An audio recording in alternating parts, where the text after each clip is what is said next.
I feel like we're having the same conversation we did 3 years ago, where it's like, how do we talk him out of going into Iraq? How do we talk him out? Well, you weren't going to talk him out of it, so it's like I wish there would have been more discussion. Like, all right, what do we do once they f up? What do we do once we're there? All right. Well, look. All right. So let's get real. You're just going to have to be realistic about what is really going to happen in the next 2 years. And well, what's not. I'm going to tell you. I'm going to tell you what's going to happen. Okay? Because these guys are dunderheads, the Bush guys. They're never going to change their minds. They're not going to go to the Biden-Gelb strategy. They're not going to go to any new strategy. They're not going to listen to the Democrats. They're not going to listen to the Republicans. And they're never going to solve the problem. The hopeful sign is that Maliki seems to be a strong leader as the new prime minister, and maybe he could pull things together, but he'd have to crack a lot of heads and to be very persuasive.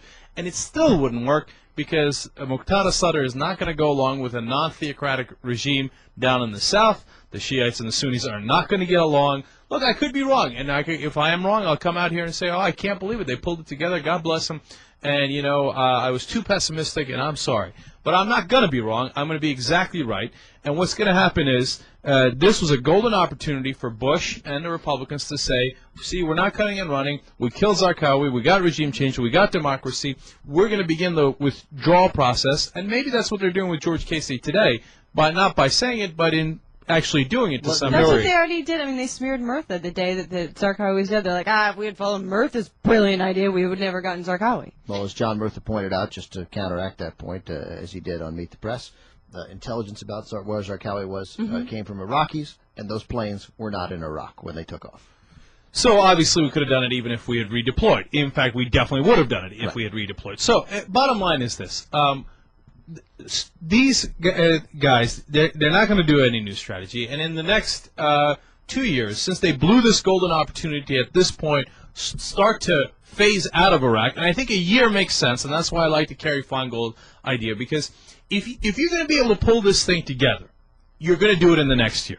If you do have hope, and God bless you if you have hope, right, that this Iraqi democracy can stay together and be an actual democracy, it's clearly going to happen in the next year. If it doesn't happen in the next year, it ain't never going to happen. Never, ever, ever. Okay? So, that being said, what's the point in keeping our troops there for 2 years, 5 years, 10 years, 20 years? No point whatsoever. Yeah, but I agree with you, Cenk. I totally agree with you. But your argument is based on the fact that your conclusion is based on the fact that your premise is right. If your premise is right, then yeah, you're right. But my premise is right. Okay, well, so, I mean, it makes it impossible to argue the point, though. No, you can argue it, and I'm just telling you what I think. And I told you I might be wrong, but I'm going to tell you what's going to happen in the next couple of years. Okay, things we got this little peak that went a little well for a week or two in Iraq, and then it's going to start to slowly decline, and it's going to build up steam. And the mistake that the Republicans are making, and they did it by doing what you admire in politics and what you admire in the Republicans, was that Karl Rove and the Bush administration saw 9 consecutive good days in Iraq, and in addition, they weren't really 9 good days in Iraq, 9 days that were portrayed as good in Iraq, and Karl Rove wasn't indicted. Those things happened. Bush flew to Iraq for nothing but politics, although Noah Feldman actually saw something significant in that.